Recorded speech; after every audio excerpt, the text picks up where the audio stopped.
We're back. We're back. Straight shooting. Boom, boom. Straight shooting. No, prevarication. No sugarcoating. No calling a spade a big spoon. We're back. Hope you guys are well. I've been avoiding to do this show for a while.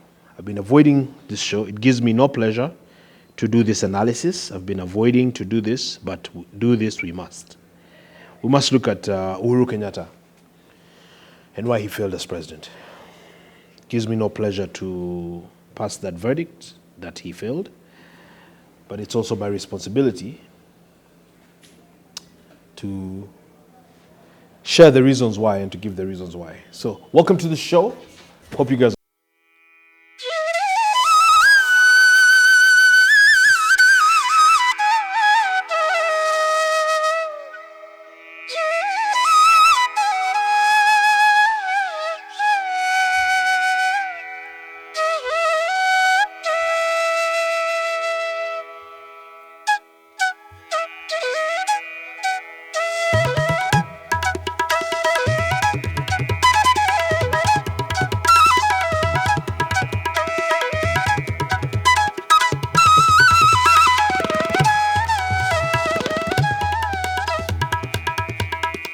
of crimes against humanity, a context within which we also saw the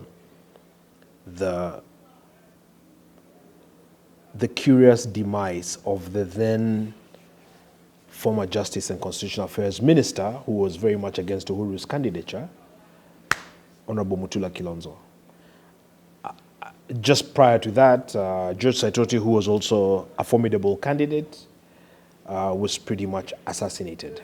So Uhuru comes to office on the backdrop of a lot of evil things, but the way it would work, you would think, is Uhuru was also in a most enviable position and most able position, therefore,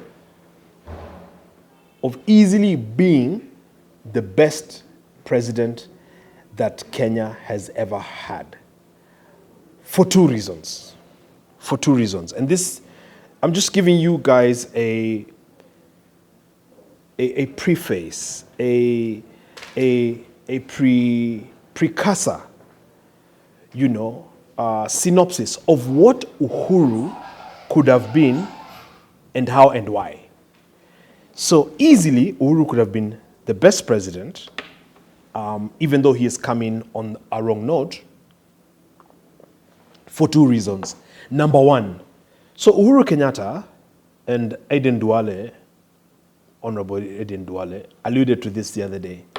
Uhuru Kenyatta is son of Kenya's first president, founding president, Jomo Kenyatta. Uhuru's mom has been first lady. Uhuru's wife has been first lady. The Kenyatta family, I don't need to belabor who the Kenyattas are, what they own in this country, the stake they have in this country. Uhuru is easily ranked among Africa's wealthiest men. Never mind, he never really worked at the family businesses, Brookside, etc.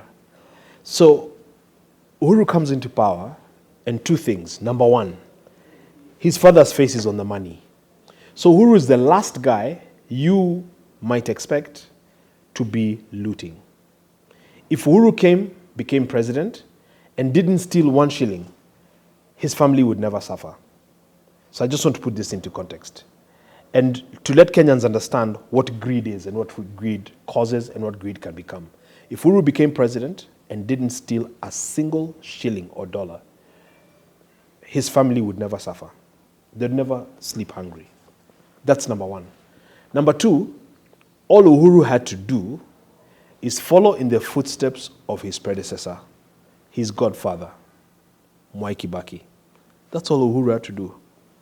But instead, Uhuru came in and veered a hard right to do his own things.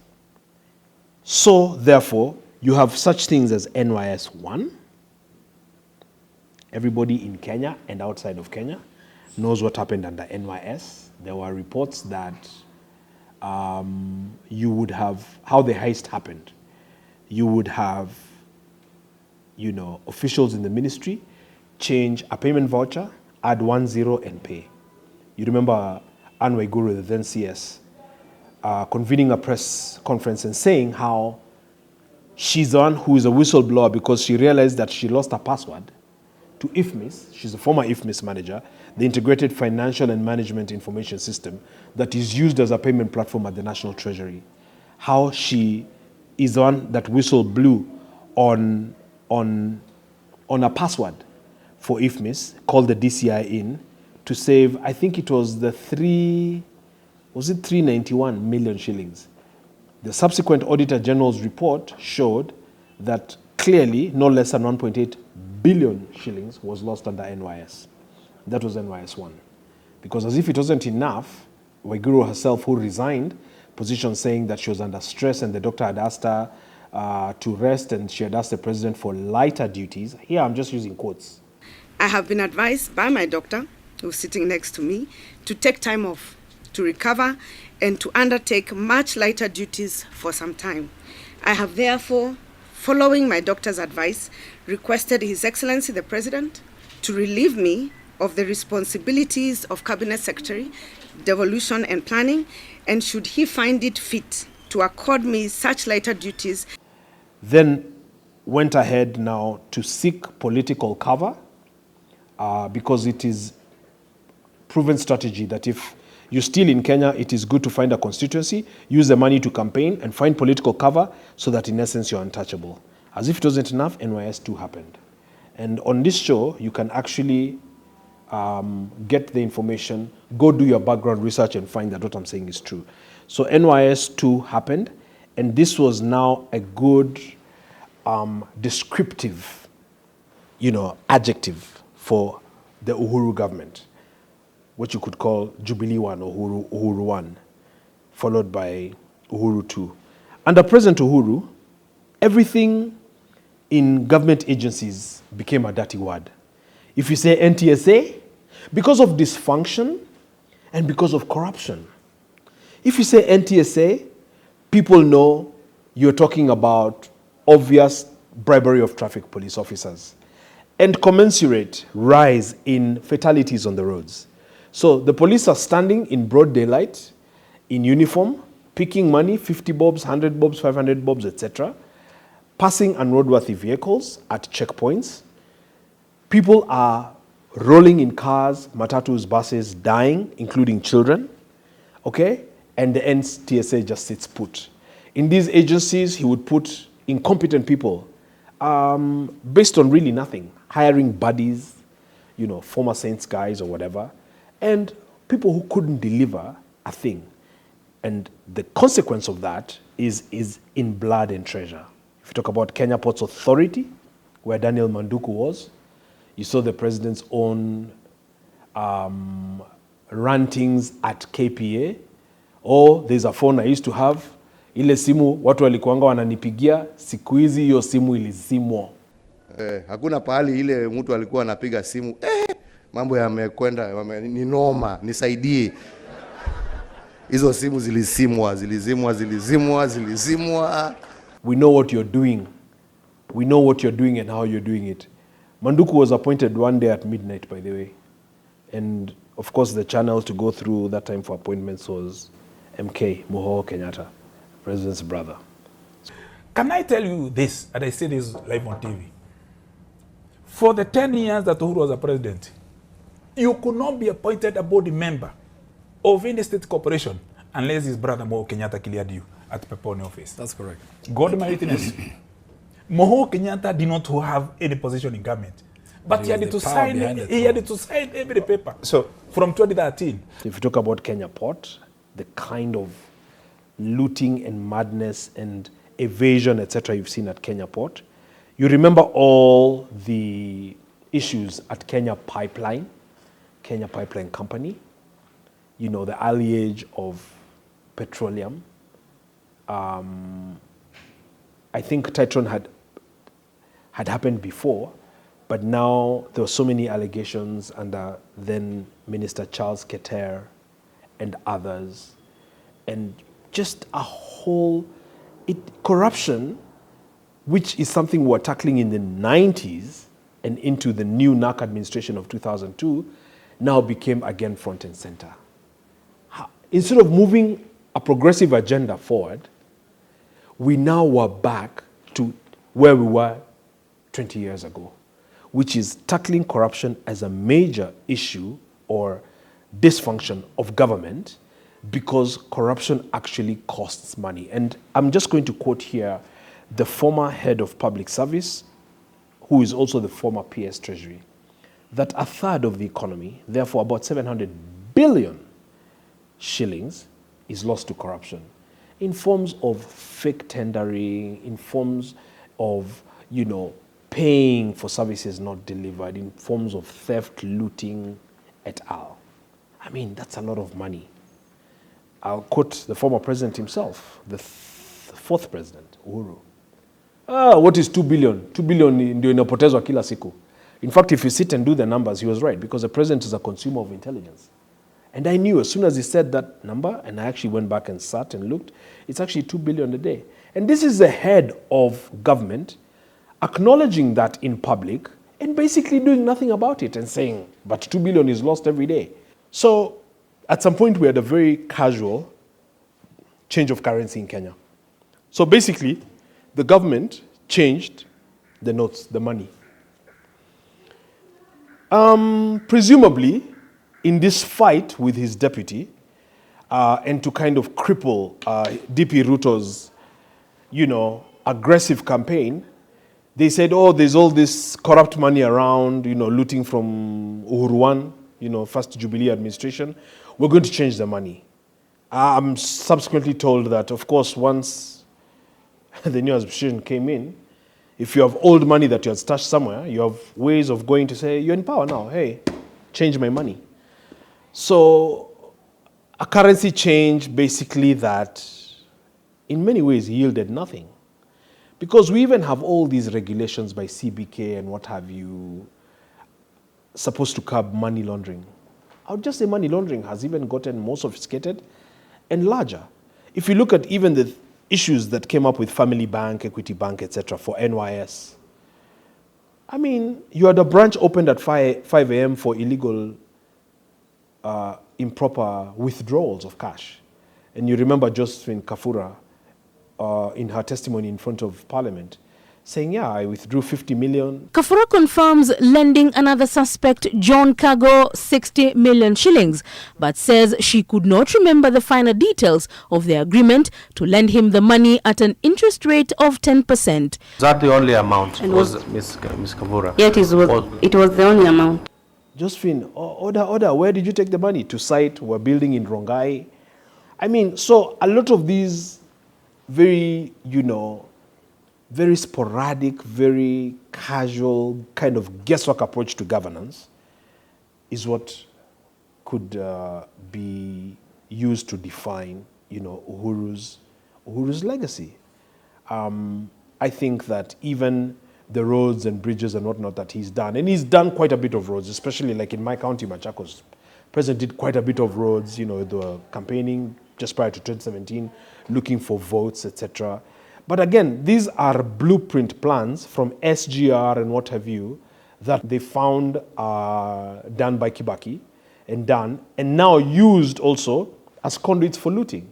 The big ticket items, the big, what David D calls, the grand projects that conceivably also would be excellent routes for, kickbacks, tender inflations, etc. Let's just look under Uhuru at the cost per kilometer of building a road. I mean, it's probably the most expensive in the world. And in a poor third world country where people are poorer and more hungry.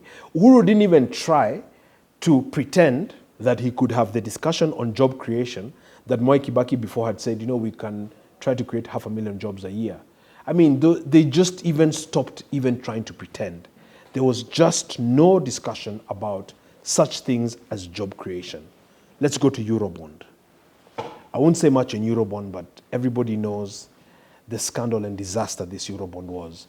prior to Honorable Raila Odinga being incorporated by the government, he was, getting a lot of credible information from within government and highlighting and spotlighting how long the bond is taking to get from the source countries in the West, where it is, how long it takes to get here through the consolidated fund, under approval of the controller of budget, who herself feared for her life. Everybody in Kenya saw the fight between His Excellency the President and the Honorable FCPA Edward Ouko, the then Auditor General. Such a personal fight. You remember Uhuru saying, if I, Uhuru, have stolen Eurobond, basi yuseme hivyo na mimi nishikwe, nishtakiwe. When we go out there and we say Eurobond money was stolen and is stashed in the Federal Reserve Bank of New York, are you telling me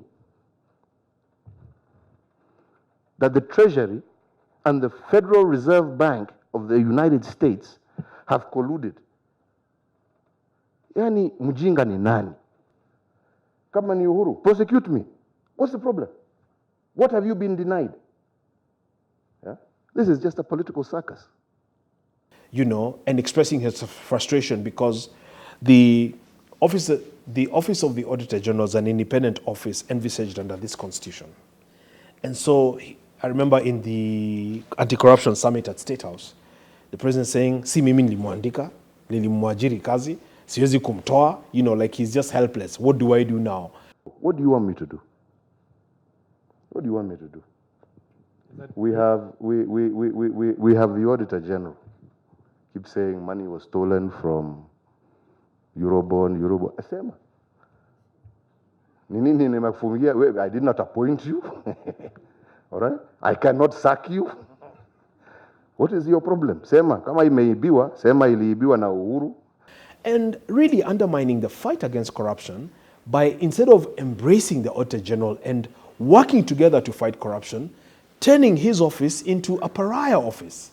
And I was fortunate to work with the Auditor General through the World Bank then, and just seeing the level of stress and the level of anxiety in the entire office, because it's a part of government, but then also discriminated against like a stepchild, and persecuted, harassed, harangued by none other than the person of the President himself. Billboards and campaigns run against the person of the Auditor General, false accusations, political pressure to persecute him, to prosecute him in court, which then were resisted by DPP at the time, the Masai guy, what's his name, the predecessor of Nurdin Haji. Just a really, really, really, really, really, just a really nasty is the word, nasty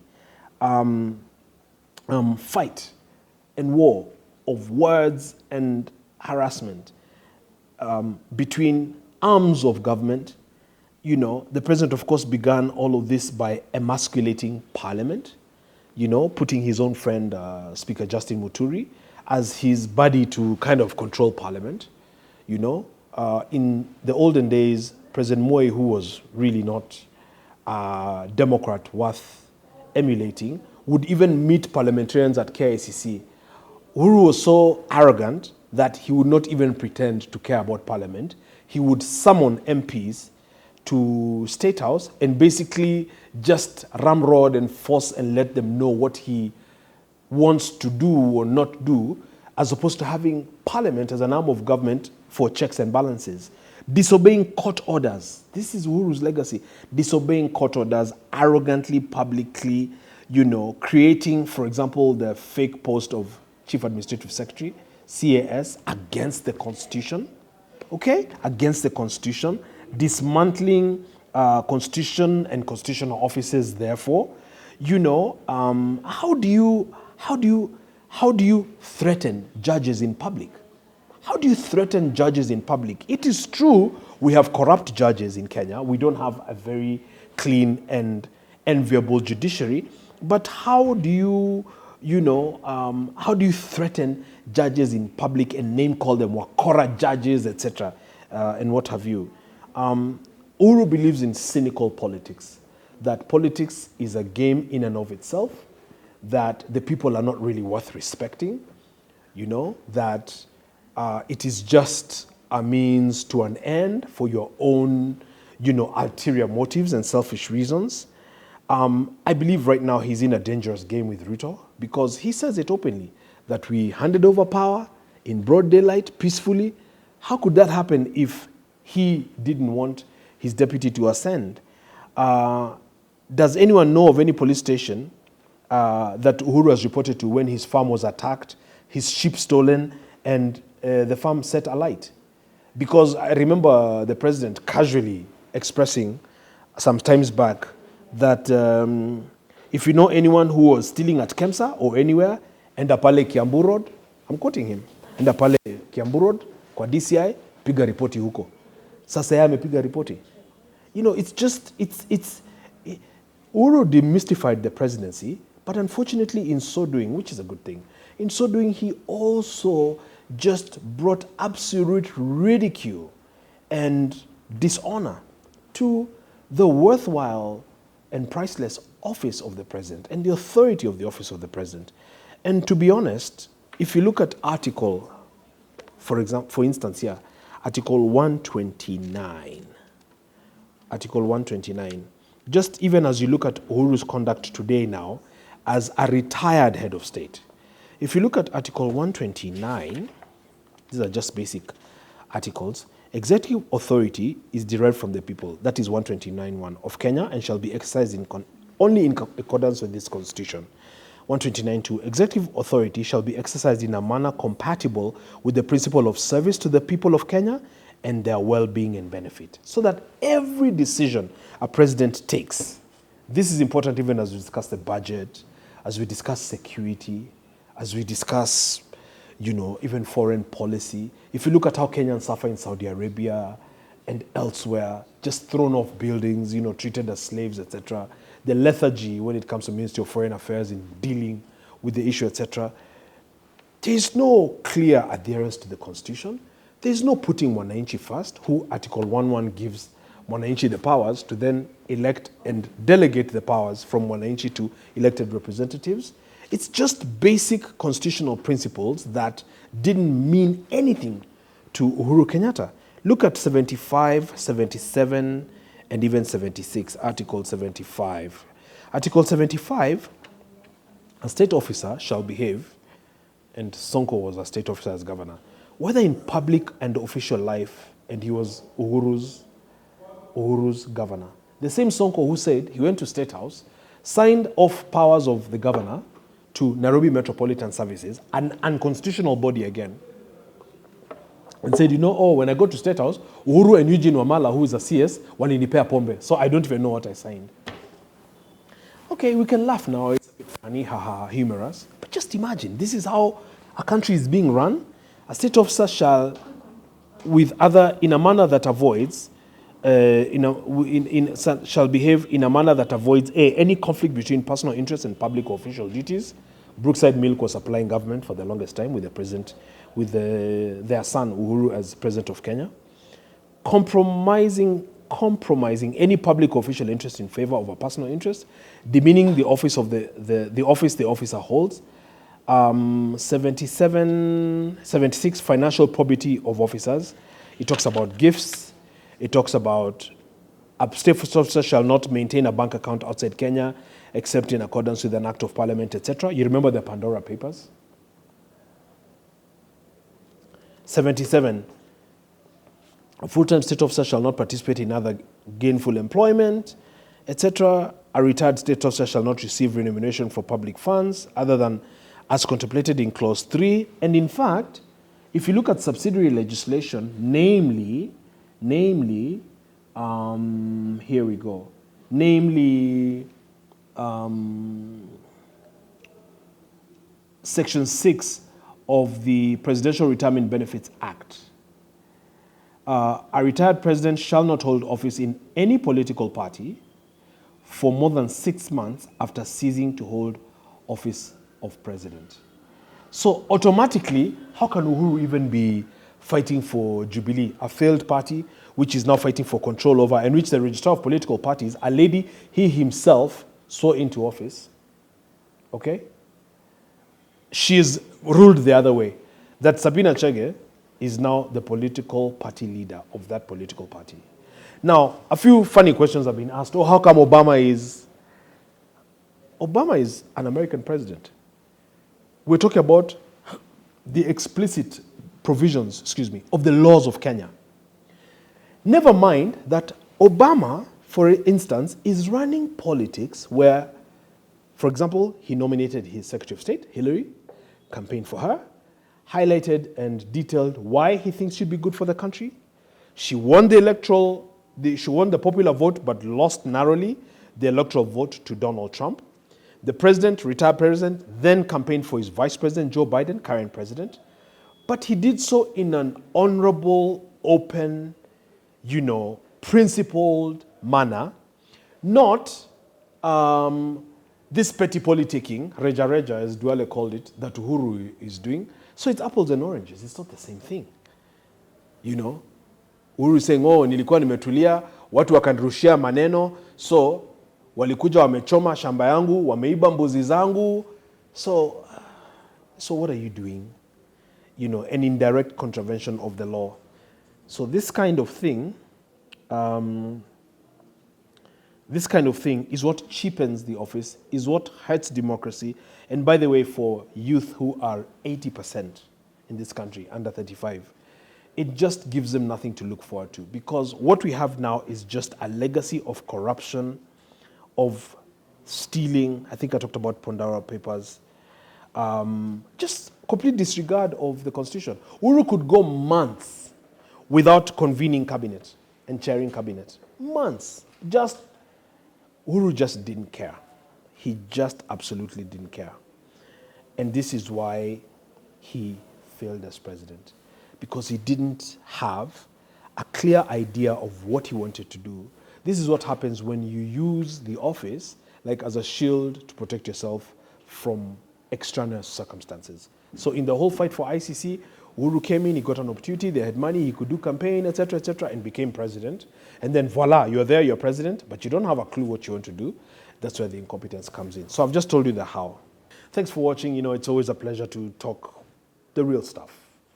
The real talk, the straight shooting, without mincing words. I know it's painful. There are a lot of guys who will just feel, no, this is disrespectful to the former president. Why are you doing this? Who's sending you to do this? But it's not about that. It's just for us to do a good synopsis, an analytical, piece on why the fourth president failed. Because failed, he did. So when you come back, we'll tell you why. We've talked about the how. When we come back, we'll tell you why. And thanks for watching. We must do this. We must do this. And bring your feedback and suggestions on who else you think we should tackle. Thank you so much.